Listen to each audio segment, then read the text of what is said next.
আসসালামু আলাইকুম। Hello guys, কেমন আছেন আপনারা? আশা করি আল্লাহর অশেষ রহমতে ভালো আছেন। আজকে আমি আপনাদের সাথে একটি সুস্বাদু এবং মজাদার খাবার রেসিপি শেয়ার করব। রেসিপিটি হলো পুডিং।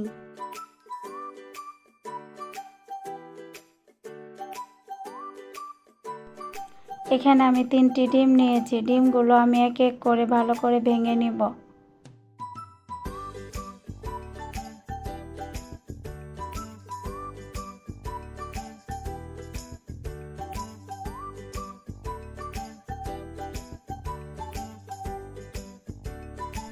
ডিম ভাঙা হয়ে গেছে। এখন আমি ডিমের কুসুমগুলো একটি চামচের সাহায্যে ভালো করে ফাটিয়ে নিব।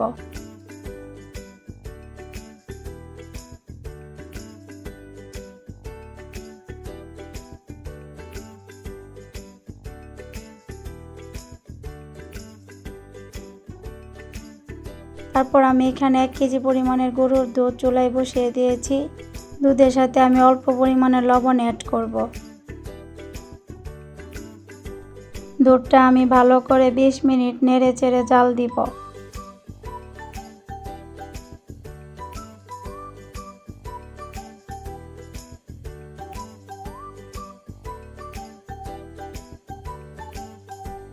দুধটা যখন ভালো করে জাল হয়ে আসবে তখন আমি এতে 1 কাপ পরিমাণ চিনি অ্যাড করব।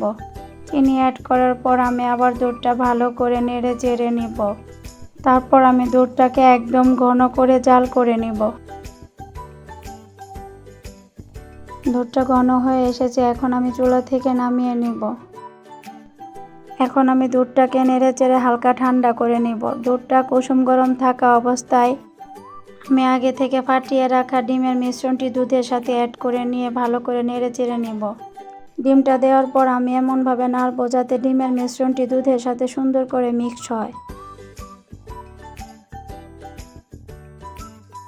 এখন আমি চুলায় একটি সসপ্যান বসিয়ে নিব। এতে অল্প পরিমাণ চিনি দিয়ে ক্যারামেল করে নিব যাতে পুডিংয়ের কালারটা সুন্দর আসে। আমার ক্যারামেল করা হয়ে গেছে, দেখুন কত সুন্দর হয়েছে ক্যারামেলটা। আমি একটি চামচের সাহায্যে ক্যারামেলটা চতুর্দিকে ছড়িয়ে দিব। এখন আমি এখানে দুধ ও ডিমের মিশ্রণটি ঢেলে দিব।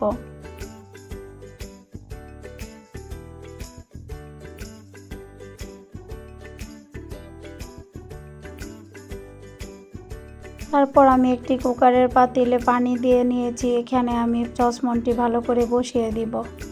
পাতিলটা বসানোর পর আমি এটা ভালো করে 20 মিনিট জাল করে নেব। 20 মিনিট পর যখন পানিগুলো শুকিয়ে আসবে তখন আমি সসপ্যানটা নামিয়ে নিব। তারপর আমি একটি ছুরির সাহায্যে পুডিংয়ের চারিদিকে ঘুরিয়ে ঘুরিয়ে কেটে নিব। আলহামদুলিল্লাহ, দেখুন পুডিংটা দেখতে কতটা সুন্দর হয়েছে। আশা করি দেখতে যেমন সুন্দর হয়েছে খেতে অনেক মজা হবে ইনশাআল্লাহ।